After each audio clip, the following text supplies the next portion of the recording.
मुझे पता है आप एक एंटॉर्क ओनर हैं या फिर आप एंटॉर्क लेने की सोच रहे हैं, तभी आपने इस वीडियो पे क्लिक किया है। तो आज आपको हम सारे प्लस और माइनस पॉइंट बताएंगे एंटॉर्क के, तो बने रहिए हमारी इस पूरी वीडियो में। तो भाई देख लो, ये एंटॉर्क का BS4 मॉडल है जो कि अभी बंद हो चुका है। ठीक है, क्या ही दिखाना, लुक्स ऑलरेडी अभी जो नए मॉडल लॉन्च हुए हैं, हल्का फुल्का ग्राफिक्स का चेंज है और बाकी सारी चीज़ें सेम है। ये मैंने मॉडिफिकेशन कराई थी, यहाँ पे स्टिकरिंग कराई थी और ये भी मॉडिफिकेशन मैंने कराया था। और बाकी मैं बता दूं आपको मैंने क्या क्या मॉडिफिकेशन कराया है। और ये जो इंडिकेटर थे इसमें मैंने आई का मॉडिफिकेशन करवाया था और बाकी लुक पूरा सेम है। इसमें देखो, ये गाड़ी मैंने ली थी कोरोना के टाइम में और लगभग इसको 5 साल हो चुके हैं। और 5 साल में मैं आपको दिखा दूँ, इसका स्पीडोमीटर दिखाता हूँ। ये 5 साल में चल चुकी है, आजा कहाँ गया, 51,489 किलोमीटर चल चुकी है 5 साल में। लगभग इसको मोटा मोटा हम एक फिगर मानेंगे 50,000 किलोमीटर चल चुकी है। तो 50,000 किलोमीटर मैंने इसमें कितना पैसा लगाया है, पेट्रोल जो गया वो बात अलग है, बट इसमें मेंटेनेंस में कितना खर्चा आया है, इसके क्या प्लस पॉइंट है वो आपको मैं बताता हूँ। पहले मैं बता देता हूँ इसके निगेटिव पॉइंट क्या हैं। भाई पहला तो माइनस पॉइंट ये रहा इसका, ये जो साइड का पैनल है भाई, ये बहुत जल्दी यहाँ से जाता है। मैं आपको बता दूँ, ये दूसरा पैनल मैं इस पर लगवा चुका हूँ पूरा नया। और इस आपको पता है फाइबर पार्ट एंटॉर्क के ऑलरेडी काफ़ी ज़्यादा महंगे हैं। फाइबर पार्ट होते ही महंगे, बट एंटॉर्क के कुछ ज़्यादा ही महंगे हैं। तो ये मैंने अलग से लगवाया था और ये मैंने लोकल लिया था। लोकल मेरा अराउंड ये पड़ा था पूरा 1800 के 2 पैनल पड़े थे। तो ये पूरा लोकल लगा, देख सकते हैं यहाँ पे फिट एंड फिनिश बराबर प्रॉपर नहीं है क्योंकि ये लोकल मैंने लगवाया था। और मेरा एक एक्सीडेंट हुआ था, उसमें ये मिड गार्ड टूट गया था, तो ये भी लोकल पड़ा है। ये समथिंग मुझे पड़ा था 900 रुपये का, लोकल है, ये ओरिजिनल नहीं है। और यहाँ पे आपको दिखा दें, ये देखो इसका ये बीच का निकल गया था, खो गया था। और बाकी ये भी पूरा लोकल ही लगा हुआ है। और इसमें दूसरी प्रॉब्लम ये है कि भाई पता नहीं इसमें ऐसा क्या प्रॉब्लम है, ये हैंड ब्रेक इसको प्रेस करो या ना करो, बट जो ब्रेक लाइट है वो हमेशा ऑन रहती है। वो हमेशा, देखो अभी ये ब्रेक मैंने लगा के नहीं रखी है, बट आपको दिखाते हैं। ये देखो, ये वाला जो है ऊपर का हिस्सा है, ये बाद में ऑन होता है जब हम ब्रेक प्रेस करते हैं, बट ब्रेक दबाओ या ना दबाओ ही हमेशा ऑन रहता है। और शायद ये प्रॉब्लम जो है BS6 वाले में सही हो चुकी है, बट अभी तो इसमें प्रॉब्लम है ये। और भाई इसमें तीसरी चीज़ इसमें प्रॉब्लम ये इसके स्विचेस। भाई ये जो स्विच है इसका, ये पासिंग का स्विच है, ठीक है।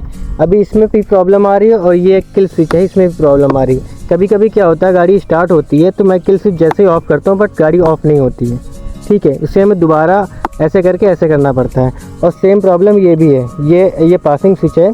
कभी कभी क्या होता है, ये ऐसे हल्का सा भी हो जाता है, ज़रा सा भी टच हो गया यहाँ पे, तो ये अंदर से कनेक्शन का प्रॉब्लम है, ठीक है। ये तीसरी प्रॉब्लम हो गई।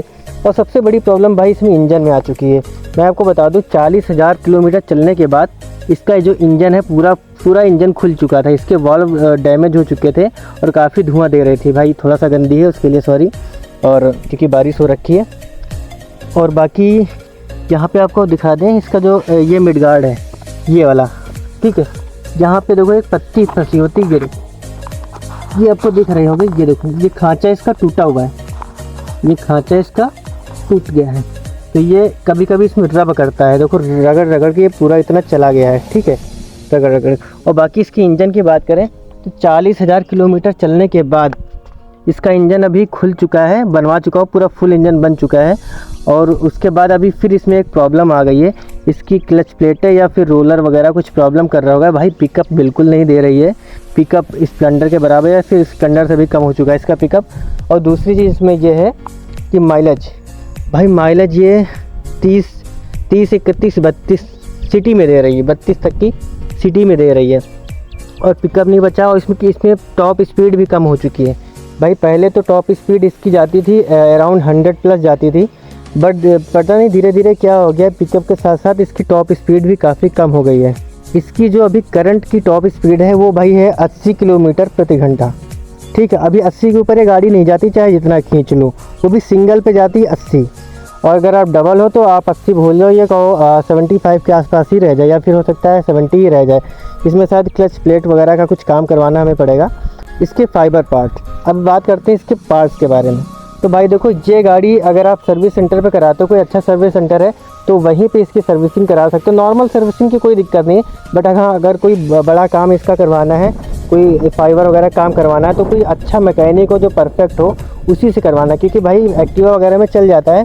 अब देखो ये पार्ट अलग से है, ये पार्ट अलग से है, ये पार्ट अलग से। अब भाई मिडगार्ड जब आया था, मैंने मंगाया था, इसके भी 3 टुकड़े थे, तो इसको जोड़ा गया था। ये टुकड़ा अलग है, ये अलग है, ये अलग है। तो भाई इसको एरोडायनेमिक बनाने के चक्कर में भाई कंपनी को कई सारे पार्ट्स करने पड़ेंगे। ये पार्ट अलग है, अब ये पार्ट भी अलग है। इसको मैंने बाहर से सेट कराया था। ये देखो भाई, एक खांचा टूट गया है, तो ये ऐसे ऐसे हो रहा है, ठीक है। अभी ये पूरा ऐसे होता है, लेकिन अभी क्या कर सकते हैं भाई, अभी ऐसे चलाना पड़ेगा। ये पार्ट अलग है, सारे पार्ट अलग हैं। भाई इसका ये भी निगेटिव पॉइंट है भाई कि इसके सारे पार्ट अलग हैं। ये भाई छोटे छोटे इतने छोटे छोटे खांचे होते हैं, अगर बिठाने में या कुछ करने में टूट गया तो भाई वो समझो बेकार ही पार्ट हो जाता है, फिर वो लूज़ हो जाता है, फिर वो साउंड करने लगता है। और इसमें यहाँ से भी साउंड आती है। ये देखो, जब डबल बैठो तभी तो साउंड नहीं आता, पता नहीं इसका क्या है, स्टार्टिंग से ही साउंड रहा है। और इसका जो ये कैप, इसका स्प्रिंग ख़राब हो चुका है, आपको मैं दिखाता हूँ, ठीक है। इसका जो स्प्रिंग है वो ख़राब हो चुका है। अगर मैं इसको चाबी घुमाता हूँ, टंकी साइड करता हूँ, ये देखो ये ऐसे हो जाता है, बट अभी इसका स्प्रिंग ख़राब हो गया है। तो मैंने एक मैकेनिक को दिखाया था, उसने कहा था कि भाई स्प्रिंग लगाने का कोई जुगाड़ नहीं है, ये पूरा नया पड़ेगा। और ये पूरा नया पड़ेगा अराउंड 500 के आसपास, मैंने चेक किया था इसका प्राइस। और इसमें एक प्रॉब्लम और है, इसका फ्यूल सेंसर। भाई फ्यूल सेंसर इसी में लगा होता है, इसका फ्यूल सेंसर भी डैमेज हो चुका है। तो दिखाते हैं, इसमें पेट्रोल है, बट यहाँ पे लिख के आता है, ये तुम्हारे चैनल का नाम हो गया यूपी 35 ब्लॉगर स्ट्रीट मोड। ये देखो यहाँ पे ऐसा ब्लिंक कर रहा है, ये लिख के आ गया चेक फ्यूल सेंसर। इसका फ्यूल सेंसर पूरा चेंज होने वाला, वो भी अराउंड 500 के करीब आता है।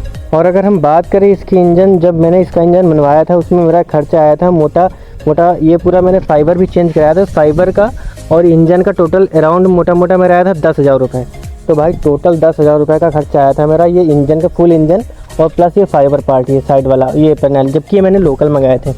तो और मैंने इसके जो इंजन बनवाया था वो सर्विस सेंटर से नहीं बनवाया था, वो मैंने बनवाया था बाहर एक मैकेनिक है उससे बनवाया था। सर्विस सेंटर पे कराता है तो शायद अराउंड 15,000 के आसपास पड़ जाता, और काफ़ी महंगा पड़ता। अगर ओरिजिनल पार्ट होते तो काफ़ी महंगे पड़ते हैं। मैंने पूछा था तो एक पार्ट ये ओरिजिनल था अराउंड 1800 के आसपास। तो मेरा बजट उस समय था नहीं, मैंने ये लोकल वाला मंगवा के इसमें डलवा दिया था।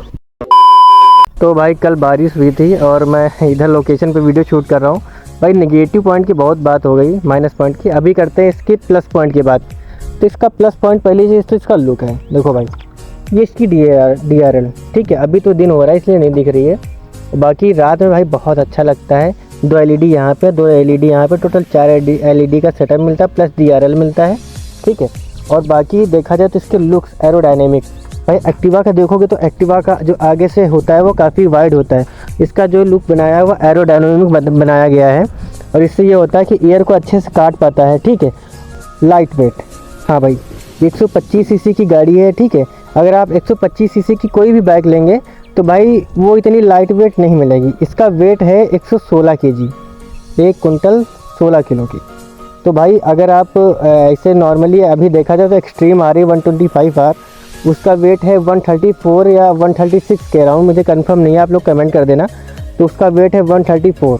तो भाई कहाँ 116 किलो, कहाँ 134 किलो, भाई बहुत डिफरेंस है। और मैं आपको बता दूं, बेशक 125 सीसी की बाइक इससे जीत जाए टॉप एंड में, बट इनिशियली में भाई इससे कोई भी बाइक नहीं जीत सकती। क्योंकि हाँ, तब एक शर्त पे इसका इंजन परफेक्ट होना चाहिए, सारी चीज़ें प्रॉपर होनी चाहिए। फिलहाल अभी तो इसका पिकअप काफ़ी कम है। अगर सारी चीज़ें आपकी गाड़ी ओवरऑल ओके है, सारी चीज़ें फिट हैं, तो भाई इनिशियली बहुत जल्दी पकड़ती है, भाई बहुत जल्दी जाती है गाड़ी। और इसके प्लस पॉइंट की बात करते हैं भाई, इसका जो बूट है भाई, देखो बूट में यार कचरा बहुत ज़्यादा है, ठीक है। और ये ब्लॉगिंग के लिए भाई इसकी लाइट, भाई यकीन मानो रात में बहुत ज़्यादा हेल्प करती है। हम मानते हैं इसका जो चार्जिंग का ये दिया हुआ है, ये यहाँ पे नहीं देना चाहिए था, ये इनको आगे देना चाहिए था TVS वालों को, तो ये चीज़ गलत है यहाँ पे। और बाकी इसकी जो लाइट है भाई, सबसे पहले इसी सेगमेंट में यही एक मॉडल है जिसमें पहले बूट लाइट आई थी, और बाकी भाई किसी में भी बूट स्पेस लाइट नहीं आई थी। और मैं बता दूं, आज भी एंटॉर्क को लोग देखते हैं, आज भी लोगों का ड्रीम है भाई। तो इस गाड़ी का क्रेज़ है, मैं बता दूं, अभी यामाहा ने एक स्कूटी लॉन्च की है, मुझे इसका नाम नहीं याद आ रहा प्रेजेंट टाइम में। उसमें यामाहा का इंजन डाला हुआ है, मानते हैं उसमें पिकअप बहुत अच्छा है, सारी चीज़ें बहुत अच्छी हैं, बट भाई लुक्स के मामले में भाई एंटॉर्क का कोई तोड़ नहीं है। एंटॉर्क का कोई तोड़ नहीं है लुक्स के मामले में। लुक्स प्लस पिकअप और प्लस सारी चीज़ें भाई इसका एक और बहुत बड़ा प्लस पॉइंट है, दिखाता हूँ आपको मीटर में, ठीक है। ये आपको पता होगा, यहाँ पे फ्यूल बताता है, यहाँ पे बताता है टेम्परेचर। तो भाई टेम्परेचर इंडिकेटर जिस भी गाड़ी में होता है उस गाड़ी का इंजन कभी सीज नहीं होता है। सीज होने के बहुत ही कम चांसेस होते हैं, क्योंकि जैसे ही ऊपर जाएगा आप अलर्ट हो जाओगे। और बाकी जो नॉर्मल बाइक्स या नॉर्मल स्कूटीज़ होती हैं, हमें नहीं मालूम होता है कि उसमें जो इंजन कितना गर्म हुआ है या हमें अभी इंजन को रेस्ट देना चाहिए नहीं देना चाहिए। बट हाँ, ये इंडिकेट करता है कि आपका इंजन इतना गर्म हो गया है। जब ज़्यादा हीट हो जाए तो आप आधे या 1 घंटे रुक सकते हो और गाड़ी को रेस्ट देके आधे या 1 घंटे का रेस्ट दे सकते हो, जिससे इंजन ठंडा हो जाएगा, उसके बाद आप फिर चल सकते हो। बाकी बहुत अच्छी चीज़ है, बहुत अच्छा फीचर। मैं तो कहता हूँ ये फीचर हर एक गाड़ी में आना चाहिए भाई, बहुत ही हेल्पफुल होता है इंजन के लिए, अपनी गाड़ी के लिए। और दोस्तों एक चीज़ मैं भूल गया था, इसके जो सॉकर हैं वो लीकेज हो चुके हैं और मैंने इसके सॉकर को रिपेयर एक बार भी नहीं कराया, ठीक है। ये वाला अभी लीकेज नहीं हुआ है, बट इधर वाला लीकेज हो चुका है, आपको दिखाते हैं। ये देखो, ये वाला सॉकर लीकेज हो चुका है, ये देखो पूरा ऑयल जमा है यहाँ पे, ये देखो, ये पूरा सॉकर लीकेज हो चुका है। तो अभी सॉकर मैंने इसका सॉकर मैंने एक बार भी इसको रिपेयर नहीं कराया, ठीक है। और बाकी पीछे वाला तो मस्त है, पीछे वाले में कोई प्रॉब्लम नहीं, क्योंकि पीछे वाले में ऑयल वगैरह पड़ता ही नहीं है। और बाकी इसका एक चीज़ और है, मैंने इसका टायर जो है एक बार चेंज करा चुका हूँ। ये 50,000 किलोमीटर 40,000 किलोमीटर चलने के बाद मैंने इसका टायर चेंज कराया था, पीछे वाला भी और आगे वाला भी। बस मैंने अभी इतना काम करवाया है, इंजन इसका पूरा एक बार बन चुका है। बाकी इसके नेगेटिव पॉइंट तो हैं भाई, देखो कोई भी गाड़ी लोगे आप नेगेटिव पॉइंट रहेंगे, बाकी ये गाड़ी ओवरऑल बहुत अच्छी है अगर स्कूटी के मामले में देखा जाए। और भाई एंटॉर्क का आप इंजन जल्दी नहीं सुनोगे सीज हो गया है, क्योंकि इसके सबसे बड़ा इसका प्लस पॉइंट है, मैंने आपको बताया टेम्परेचर सेंसर यहाँ पे लगा है। टेम्परेचर सेंसर कहाँ पे लगा होता है मैं आपको दिखा देता हूँ। टेम्परेचर सेंसर ये इधर, ये आप देख सकते होगे, ये लगा हुआ है। सेकंड भाई, ये आप देख रहे हो, ये टेम्परेचर सेंसर है। तो भाई यहाँ से वो सेंस करता है कि हाँ इंजन कितना गर्म हो रहा है, ठीक है। ये टेम्परेचर सेंसर है, ये भी प्रॉपर ऐसे फिक्स है, मैंने इस पर कुछ भी नहीं कराया, ठीक है। तो भाई मैंने जितनी भी सारी बातें बताई वो मैंने पर्सनल एक्सपीरियंस किया है। बाकी मैंने जो एक्सपीरियंस किया इस गाड़ी के साथ, मैंने वो सारी चीज़ें आपको शेयर कर दी है। तो भाई आज के ब्लॉग में इतना ही, मिलते हैं किसी नेक्स्ट वीडियो में। Thanks for watching.